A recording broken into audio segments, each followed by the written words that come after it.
Hello అందరికీ welcome back to Anu KR vlogs. నేను మీ అనురాధ. ఈ రోజటి మన రెసిపీ వచ్చేసి ఇంట్లో ఇడ్లీ పిండి కానీ దోశ పిండి కానీ ఏవి లేనప్పుడు అప్పటికప్పుడే ఈ విధంగా బన్ దోశ రెసిపీని ప్రిపేర్ చేయండి. చాలా టేస్టీగా ఉంటుంది.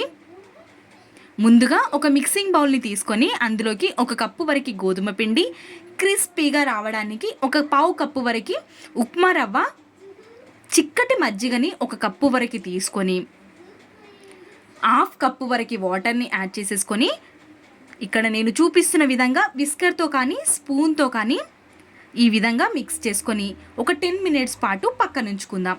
మనం ఇక్కడ ఆనియన్ చాపర్ని తీసేసుకొని అందులోకి ఒక పెద్ద సైజ్ ఆనియన్, అల్లం ముక్క, 2 వెల్లుల్లిని తీసుకొని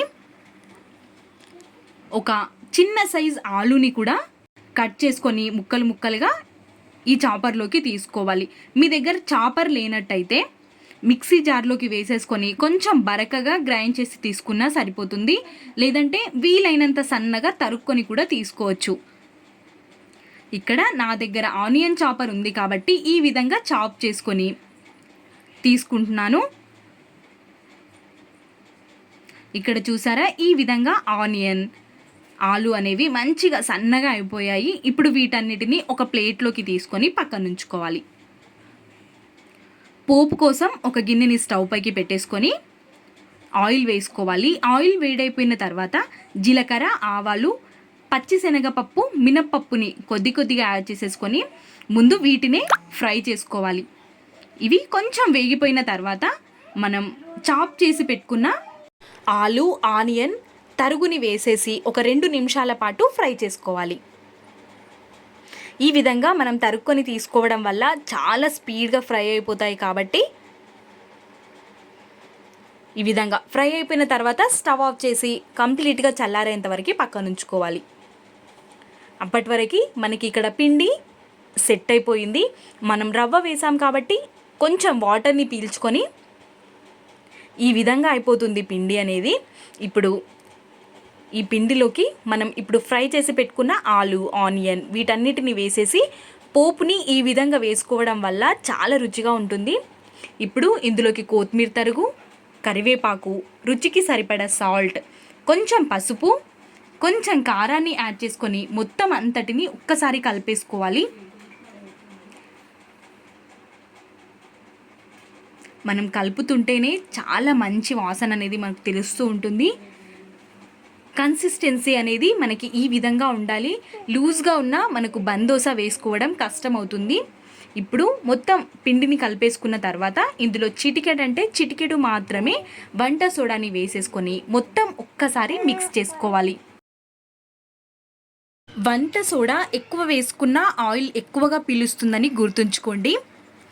ఈ విధంగా పిండిని కలిపేసుకొని పక్కన ఉంచుకోవాలి. ఇప్పుడు ఒక చిన్న పోపు గిన్నెని తీసేసుకొని ఇందులోకి మనం ఒక 2-3 టేబుల్ స్పూన్స్ వరకు ఆయిల్ని యాడ్ చేసేసుకొని కొన్ని నువ్వుల్ని యాడ్ చేసుకోవడం వల్ల రుచి చాలా చాలా బాగుంటుంది.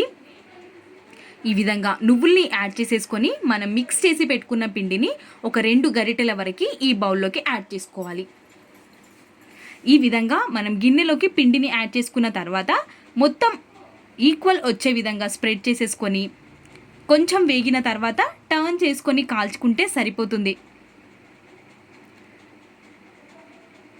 అప్పుడే టర్న్ చేయకుండా కొద్దిసేపు ఆగి మనకి ఖచ్చితంగా కాలిందో లేదో చూసుకున్న తర్వాత మాత్రమే టర్న్ చేసుకోవాలి, లేదంటే విరిగిపోతుంది. ఈ విధంగా 2 సైడ్స్ కూడా మంచిగా కాల్చుకొని తీసుకున్నారంటే పర్ఫెక్ట్ బన్ దోశ ప్రిపేర్ అయిపోతుంది. ఇంకొక బన్ దోశని ప్రిపేర్ చేసుకుందాం. అదే ప్యాన్లోకి 2 టేబుల్ స్పూన్స్ వరకు ఆయిల్ని యాడ్ చేసేసుకొని పిండిని వేసేసి మూతని కవర్ చేసుకొని కుక్ చేసుకోవాలి. ఈ విధంగా అన్నిటినీ లో ఫ్లేమ్ పైన పెట్టుకొని మాత్రమే వేయించుకోండి. చాలా రుచిగా ఉంటాయి. ఖచ్చితంగా ఒక్కసారైనా ట్రై చేయండి. మీకు కూడా చాలా చాలా నచ్చుతుంది ఈ రెసిపీ. మీకు వీడియో నచ్చినట్టయితే ప్లీజ్ సబ్స్క్రైబ్. అదేవిధంగా లైక్ వేసుకొని మీ ఫ్రెండ్స్ అండ్ ఫ్యామిలీకి షేర్ చేయడం అస్సలు మర్చిపోవద్దు. ఇలాంటి మరెన్నో రెసిపీస్ మన ఛానల్లో ఉన్నాయి. డిస్క్రిప్షన్లో లింక్ ఇస్తాను. తప్పకుండా నా ఛానల్ని విజిట్ చేసి వీడియోస్ చూసేయండి. మీకు కూడా తప్పకుండా నచ్చుతుంది. చూసారా ఎంత సాఫ్ట్గా వచ్చిందో బన్ దోశ అనేది.